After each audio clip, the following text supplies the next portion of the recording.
Okay, so this is a short video just going over balance of payments.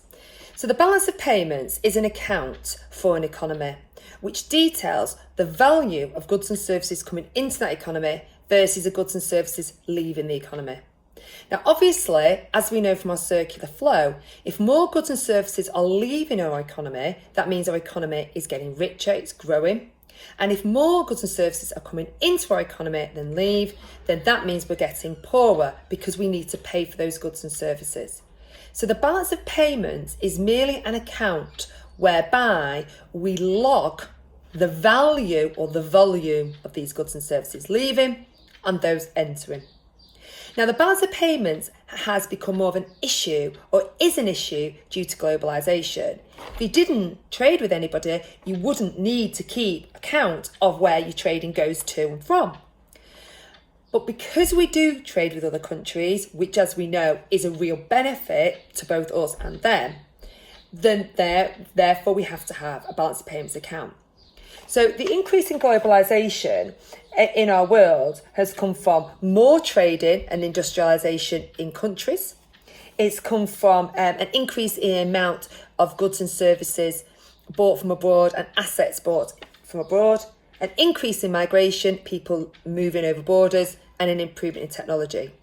So these four things, so trading of industrialised nations, the buying of assets from abroad, migration, technology, has all had an effect on globalisation, which affects our balance of payments. So that's why we look at it. So the balance of payments, as I said, is a log or an account of money coming in versus money leaving the economy. Now, just like if I said to you, where does your income come from? Your income could come from a number of sources. Just like that, our balance of payments is split into two accounts, our current account and our capital account. Now, the capital account we don't bother to look at until year 2, so we're not going to worry about that now. It's in fact really easy. I want to teach it and teach it in normally about 15 minutes, but we don't need to look at it now. It can confuse students, so we're going to leave that completely alone and we're just going to worry about the current account. So the current account details the trade in goods, the trade in services, and primary and secondary income.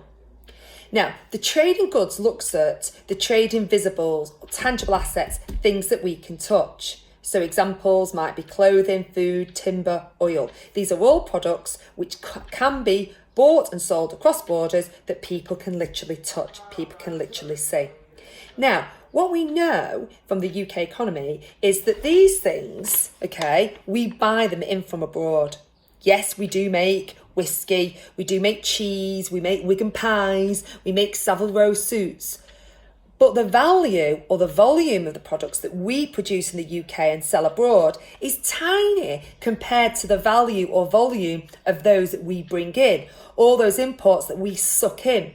Because most of your clothes, most of my clothes is made abroad. Most of the food that I eat is made abroad. The timber from my tables and chairs from abroad. The diesel, petrol for our cars, they come from abroad. So therefore, in the UK economy, our trade in goods is negative. And the reason why it's negative is because we just bring in so many goods than what we can sell abroad. Now, the fact that this actual goods account is negative, and the size of it being negative is so important that actually economists have given it its own name. It's called the balance of trade. So the balance of trade, or BOT, is within the current account, within the balance of payments. And all the balance of trade account is the value of the goods sold abroad versus the goods sold by UK firms. So we know that the goods count or the balance of trade account is always going to be negative. What about the services? Well, here, this is a much better story for a UK economy, because in the UK economy, we sell lots of services. We sell TV programmes, just like the Great British Bake Off, Premiership football, films, music, accountancy, law, medicine, shipping, education. The universities that you go to, And there will be many, many students from abroad. Okay, the A-levels that you sit are the same A-levels sat in international schools. The reason being is they're seen as the gold standard of A-levels. Okay, so people purchase education from the UK because of its excellence. So therefore, the value on our services part of the account is positive. We sell loads more abroad than we bring in. Yeah, we get some American TV programmes, yes, American films, yes, German football, but the value of it or the volume of it is actually far smaller than we sell abroad. Okay. So what we need to now remember is, what we need to look at is what's the impact of the services versus the goods. Well, generally speaking, the value of the negative on the goods is not outweighed by the positive on the services. Or said another way, if the services is plus 20, but the goods is minus 200, the current account would still be deficit of 80 or minus 80. Because while services is a positive figure, it doesn't outweigh it. It mitigates it, but doesn't outweigh it. Okay? So, very briefly, current account is made up of the balance of trade, which is goods, and trading services. In the UK economy, our trading goods is negative, our trading services is positive. Okay? Then, now we're going to come to is primary and secondary income. Primary income, okay, looks at interests and dividends on assets brought abroad. So, for example, it could be a UK business buying an oil field or a gold mine. Okay.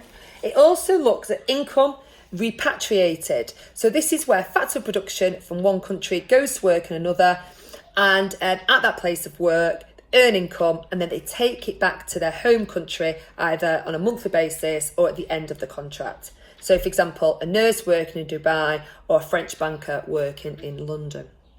Secondary income, well, this is where government pays money to government organisations like Europe or the WHO, World Health Organization. So these are also included within the accounts. Now, as you can imagine, okay, the goods and the services part are far greater impact than the primary and secondary data. But primary and secondary income, you still need to make sure you understand the primary and secondary income. So what's the impact? Well, if your current account is negative, then that means that you've got more money flowing out of your economy, which means your aggregate demand curve will shift to the left.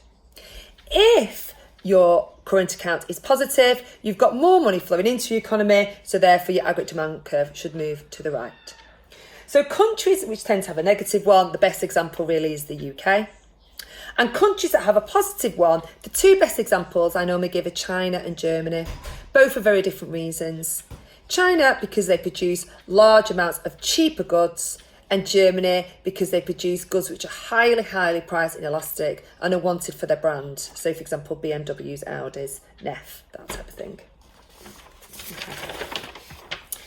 The final thing we look at in this section is what are the conflicts in this area.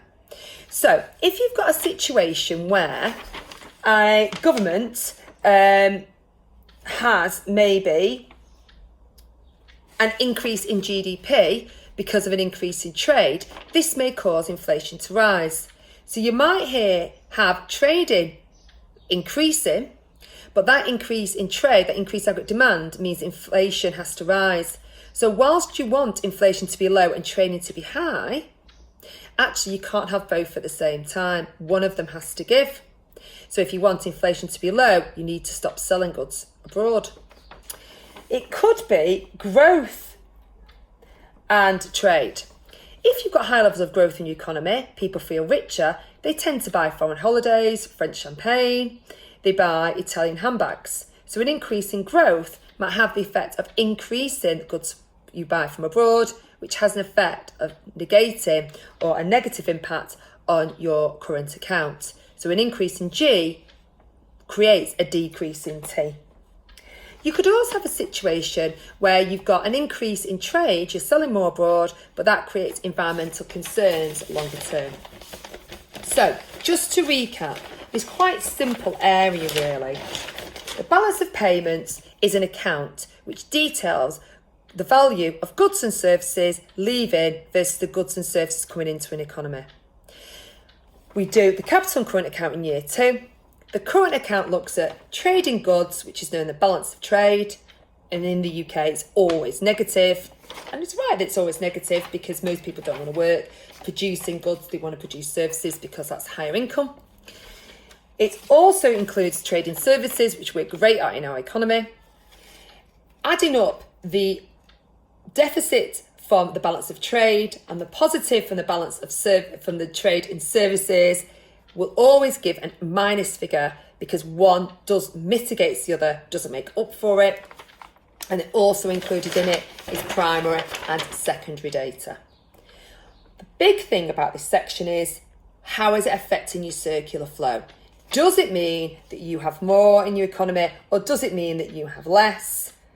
For the UK, it's less. For most of the economy, for China and Germany, it's more because of the value of what they're selling abroad. And then finally, you look at the conflicts.